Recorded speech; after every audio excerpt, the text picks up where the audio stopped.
Better Preach, episode 93, Why You Should Pause More in Your Talks.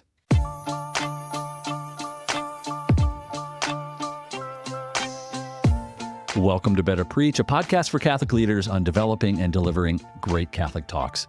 My name is Ryan O'Hara, a Catholic speaker who specializes in parish missions and parish retreats, and I'm so excited to join you on your journey of communicating the true, the good, and the beautiful.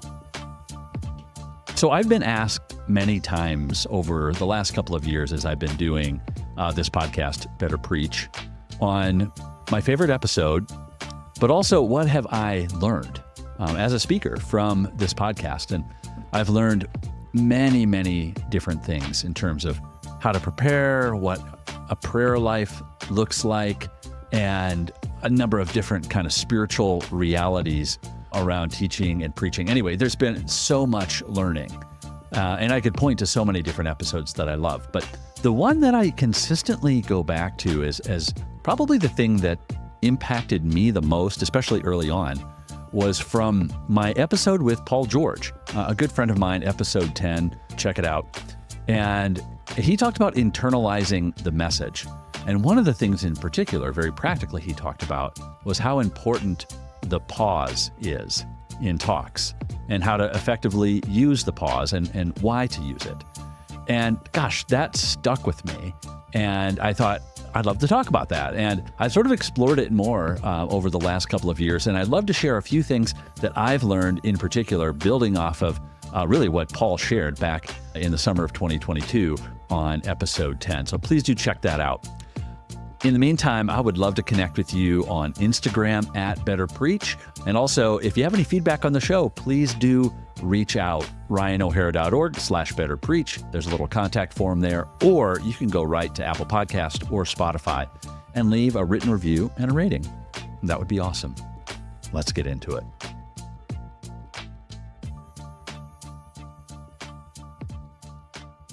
So as Paul George started talking about internalizing the message, I realized that this idea, just in general, was one of the main things I was trying to figure out.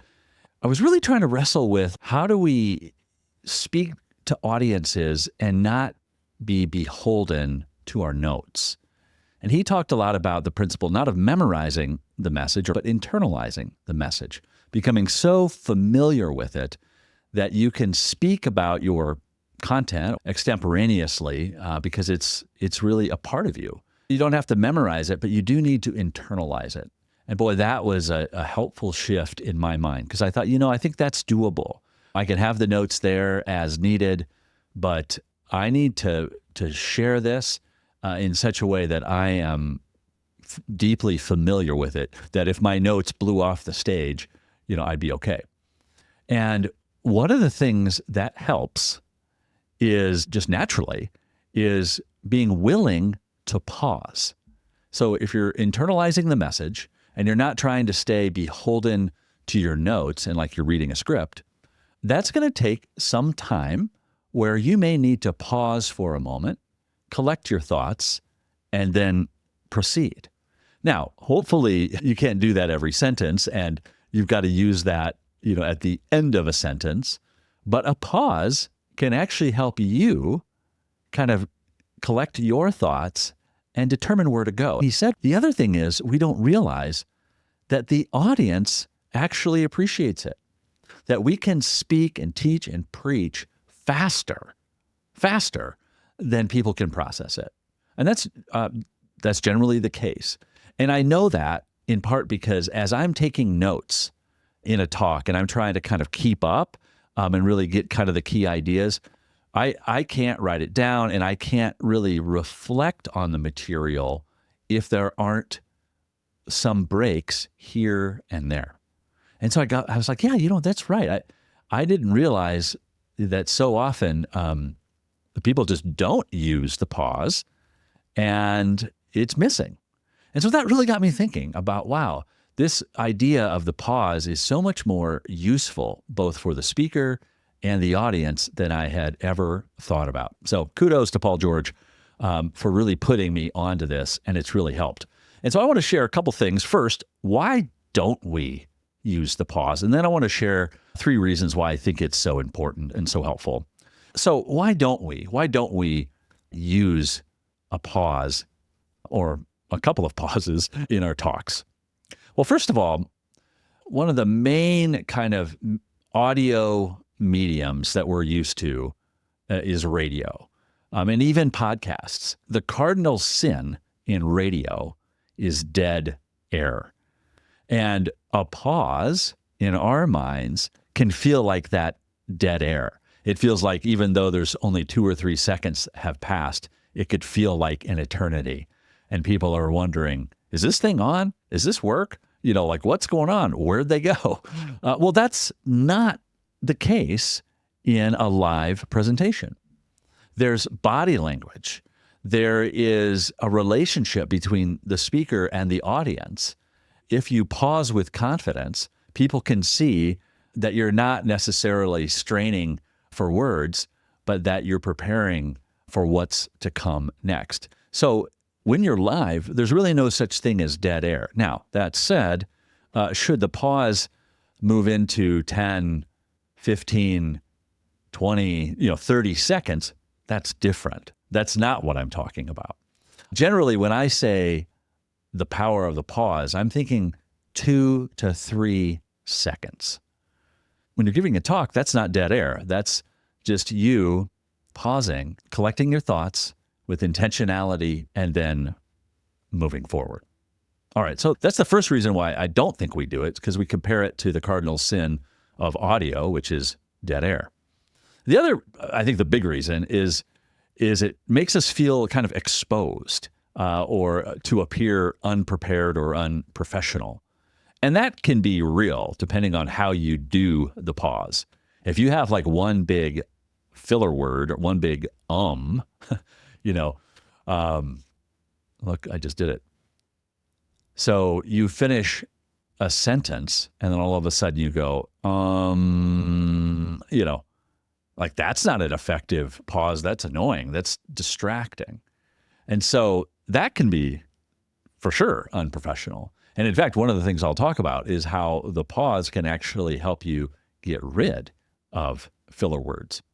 We feel a bit exposed, unprofessional. We seem to look unprepared. And it can kind of feel like the cardinal sin of audio, as I mentioned, dead air. But in a live presentation, that's not the case.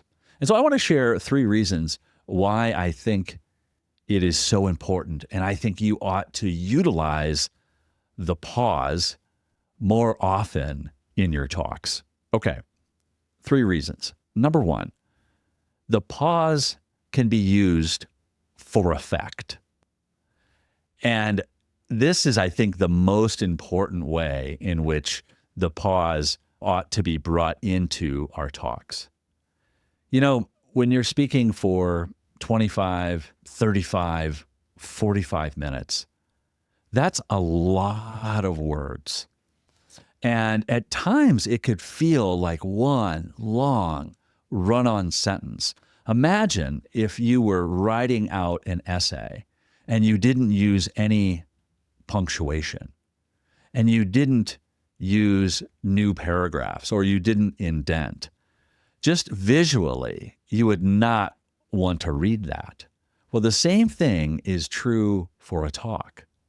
And I think of it like the end of a chapter where it ends with kind of an important idea or a cliffhanger.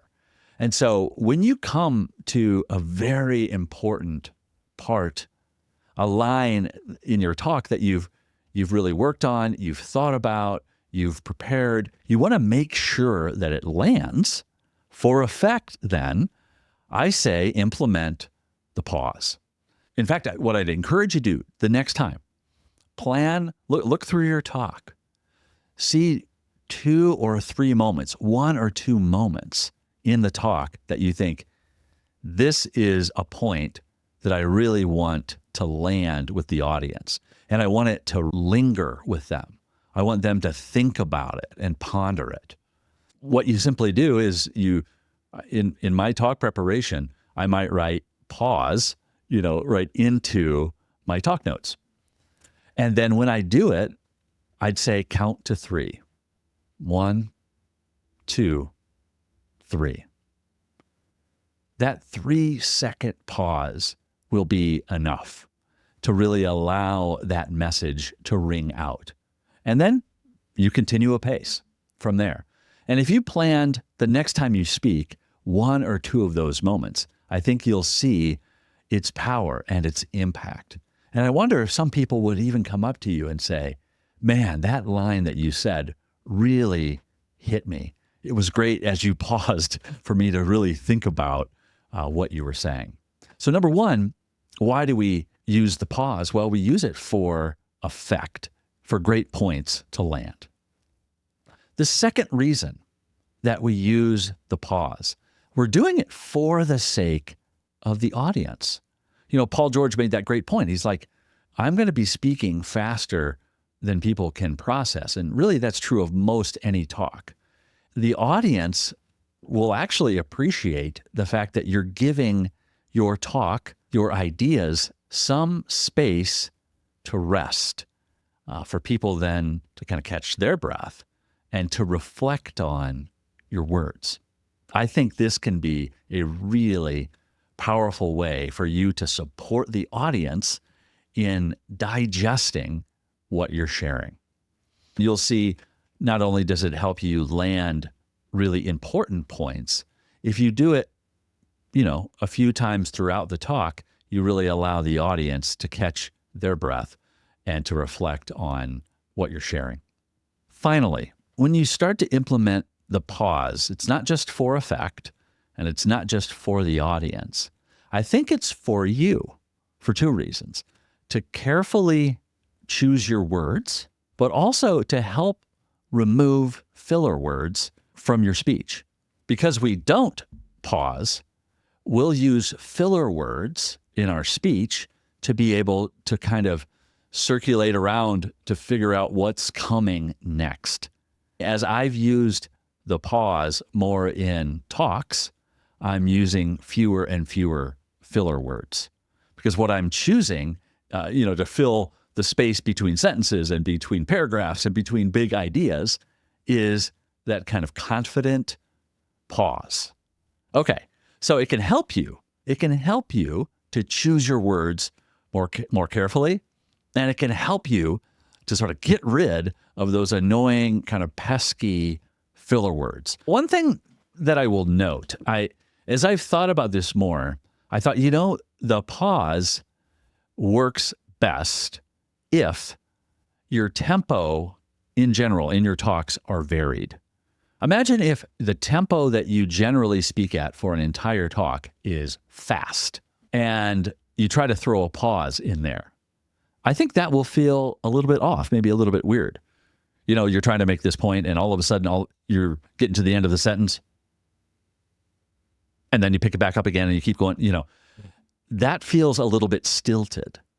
And so a pause most naturally comes after a different pace of speech. Let's think about the opposite too. If you always are speaking slow and you never, ever speed anything up, I'm not sure that pause that I just did would be recognized as a pause. So this is the challenge, that if we're always speaking fast and then we pause, and then we pick up again speaking fast, that feels awkward.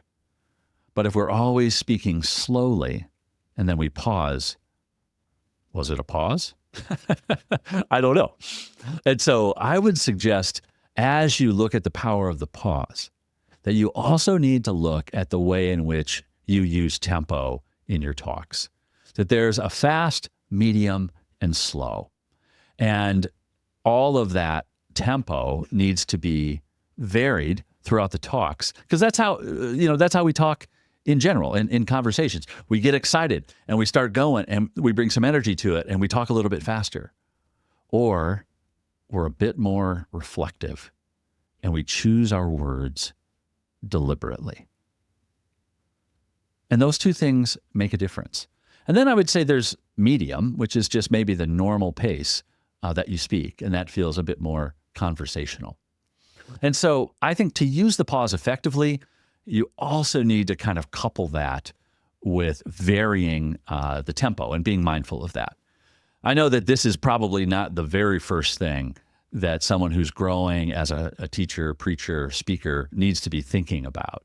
But for those of us who have been at this a while, I think, for me, this is probably 20 some years in before I even really realized how powerful and necessary the pause is. And so I share that with you guys today as a hope that the next time that you give a talk, that you would look at one or two times where the pause would really work and throw it in there. Part of what you do too is like, is there any pause-worthy moments in a talk? And it kind of helps you suss that out. If there's no point where you think I ought to let them linger on an idea, well, then maybe we need some more impactful ideas. All right. So I'm so grateful for you guys. Thanks for joining me here on the podcast, Season 4. We have some great things coming up. I'd love to know how this episode landed with you. RyanO'Hara.org/betterpreach. Would love to hear your thoughts. And you guys have millions of choices, literally millions of choices when you podcast. Thanks for press and play today. See you next time.